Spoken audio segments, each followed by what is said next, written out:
Welcome back. Now we looked at our up counter last. End statement. Theory classes. No, don't forget it. Now we are going to look at what? The down counter. Alright. The down counter. Wow. Don't like that for this. Okay. Down counter. Alright. Okay, what is a down counter? An up counter counts up, a down counter counts down. Alright, so now what do we do with this? So it means if we take the same counter that we had, let's have, that's too long. Let's have an input that will be the source of the count, and let's have the counter relay. Now the counter relay, we call it C1, and we give it the preset, let's say again 20. Alright. Now what does it mean now? Since this is a down counter, it means it starts from 20, it goes down. So you have what I didn't do last time was I didn't include, let's say for the up counter, let's forget this for a second and say up counter. After we've counted out, we could have said, okay, remember we had our what? Our input. This is something that I omitted with the up counter. And we have our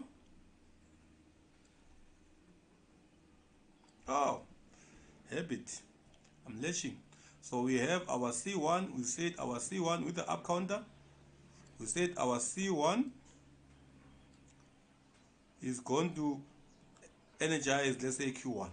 So we said it counts 0, 1, 2, 3. When it gets to when it gets to 20, we said only when it has counted 20 items or counted 20 shots will it then say, I've counted up to 20, so I'm happy. Therefore Q1 get happy with me. So now it will close this run and therefore Q1 will run. What we forgot was a little instruction here where we say we could, this different for different timers, for different counters, but most of them would say I would have a reset function because I want to be able to go back to 0. We forgot the reset function where we say with another input we tell it, oh, we are resetting you. So we could probably use another input and say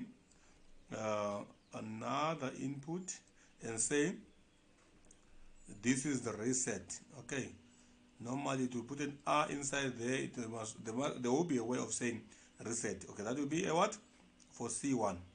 So when you hit I2, it resets and the counter goes back to what? Goes back to 0. I forgot to mention that that very critical element for the for the up counter. Alright. I'm reminded because I cannot afford to forget it for this down counter, because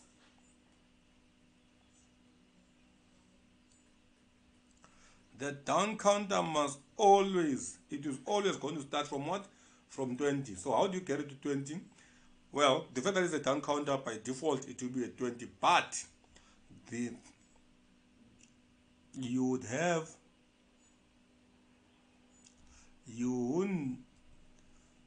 some PLCs would need you to preset it. Others, it's already working like that. But let's say you cut it down up to 11 and you want to start again. You would want to preset it. Remember, reset for the up counter, preset for the what? For the down counter. Now I want to undo that. Talking and thinking can get I'm gonna keep it now because I'm gonna spend time on that. Now I'm gonna have a what? A preset. Others will just say set. Others will say R for reset and S for what? For set. Now I'll say preset. Yes, some will just say set. Okay. For the reset could be reset. It could be res, as in reset, or it could just be R. Okay, so we just have to let R. So, but you know it is for the counter. We identify the counter. All right. Now, what happens now?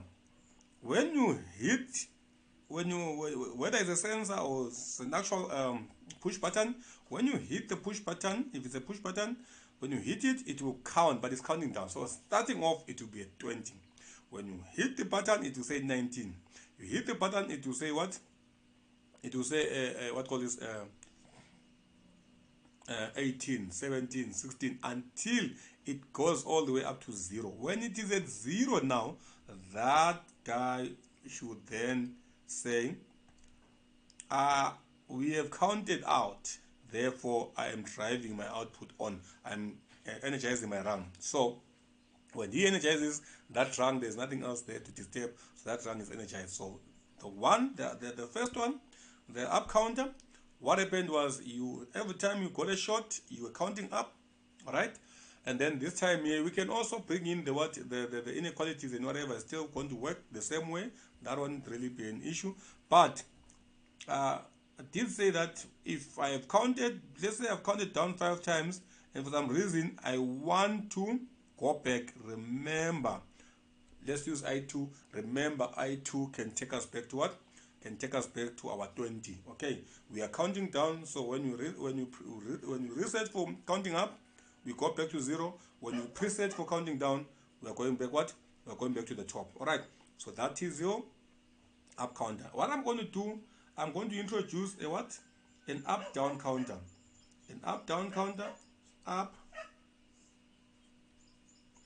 or down counter. In this case here, if I'm counting up, the what call this when I'm triggering up, the counter must know we're counting up. When I'm triggering down, the counter must know we're going down. So what will happen is we would have a trigger for, let's say, we would have a trigger for up and down.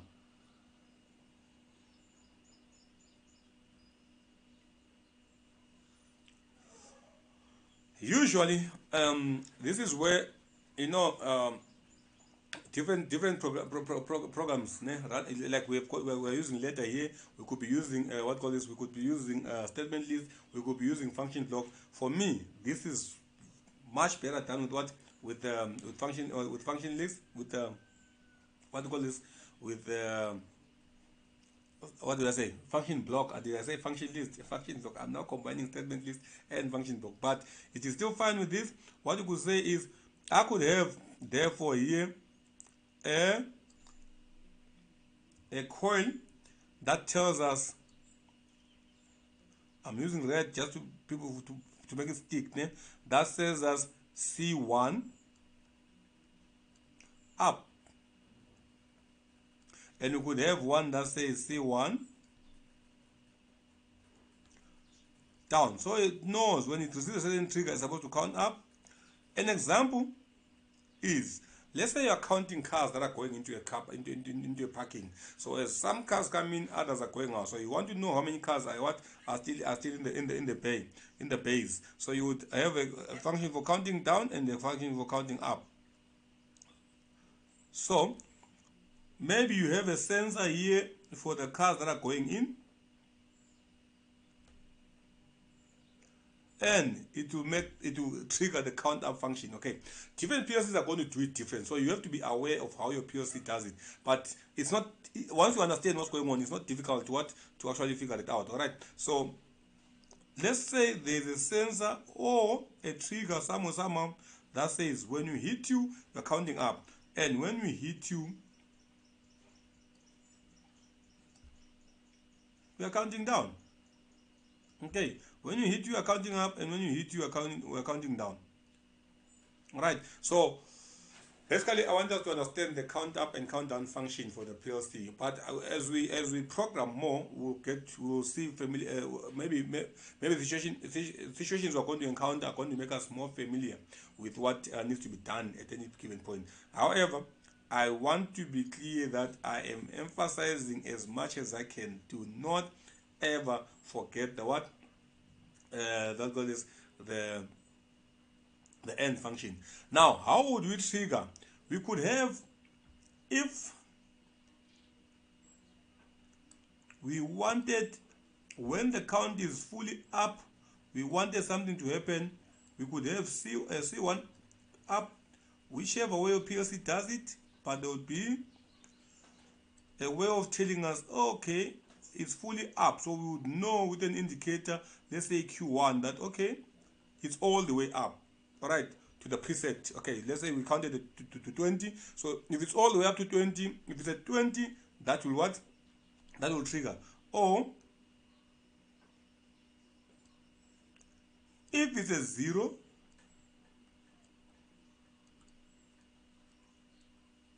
if it's all the way down, again, it could trigger for us. Okay, so here we have two indicators because we've got a we are counting, we are able to count up or count down. So when otherwise others, what they would do, others would have only one. When it is done, it's up and down.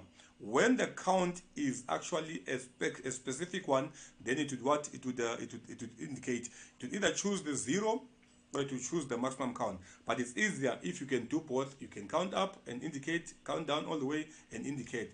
But I don't think this I think this will be different with different PLCs. So it's easier to then identify the PLC we are dealing with.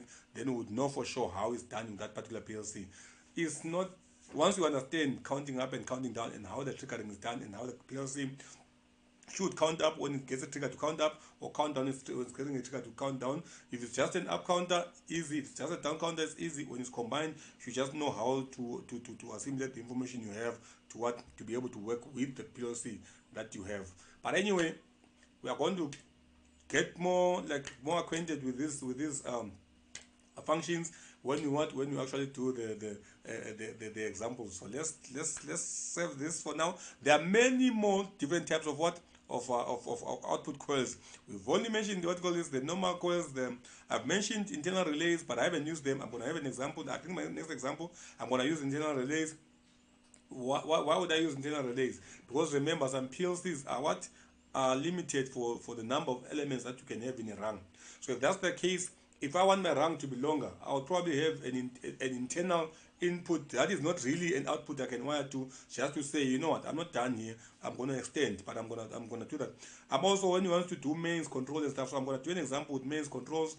First I'm going to do the mains controls actually. After doing the mains controls, it will demonstrate the use of what? The use of an internal relay, input output relay. And then I will also do the extension, just to say, okay, if I don't have enough if I don't have enough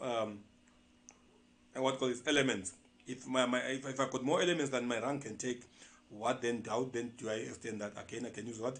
Internal relays. Till we meet again. Ciao, ciao.